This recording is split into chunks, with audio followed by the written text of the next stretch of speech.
I just want to take a moment and consider a fact. I got to admit, having grandkids really makes you kind of look at life in a different way, because you think about what you want them to know, whether you express it verbally or by your actions, the things that you want them to know. And I was considering recently this issue of just simply repentance. And we know that repentance, as described in the Bible, this is a change of attitude that ultimately will affect behavior. You don't measure it by behavior as much as you do by attitude, because there are many things that we know are wrong, and we're like the person there in Matthew 18, 7 times in a day we come and ask for forgiveness, but somehow it just simply keeps cropping up. It's maybe a little different, but it's still there to some degree.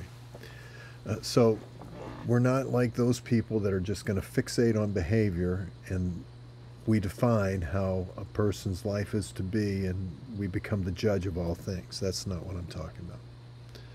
Repentance is a person that turns to the Lord. And in 2 Corinthians chapter 3 and verse 14, their heart changes. And ultimately that change of heart changes everything. They grow from faith to faith and glory to glory.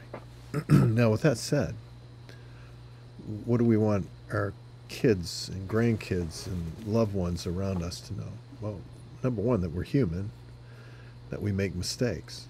But an interesting little proverb that I read recently that kind of touched me.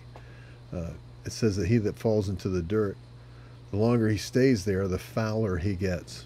Now think about that for a moment. We live in a culture where people just revel in all the things that have been done to them, the harm that they have suffered, the emotional damage that they felt. The longer you stay there, the more you stink. It's kind of like what Peter talked about in 2 Peter chapter 2, when he says, look, the dog returns to its, and eats its vomit, and the pig, once it's been washed, goes back into the pigsty. It just wallows in the muck. It's human nature to kind of go back into the bad things. And we have to be careful, because we don't want to teach people to live as the product of what's been done to them. Then they never get out of it. The stench of that stays with them forever. So how do we educate them out of this? Well, one thing that we do is we acknowledge our own wrongdoing. We acknowledge the fact that we're just broken people desperately in need of God's mercy ourselves, that there is no one that's perfectly right. We're not the judge of all men. That's God's business, not ours. Everyone's going to stand or fall before him. And because we're the recipient of God's mercy, when we fail, we acknowledge it, understanding that we're going to receive mercy, and secondly, that we want to make it better. We want to do it right. We want to do what pleases him. And when we come to God with that hard attitude, and we express that, and others see that hard attitude in us, in 1 John 1:9, they come to know a just and righteous God who has provided for us and forgives us. A forgiveness that is real, not just a works forgiveness, but that's penance, but a true forgiveness that is real because of what he has done for us, not what we can do to make it right. I don't know about you, but I want the loved ones in my life to know that we all fail. We don't have to stay there. That we can acknowledge our failure and turn to a God who gives us the grace. He literally cleans us up. He washes us in his own blood.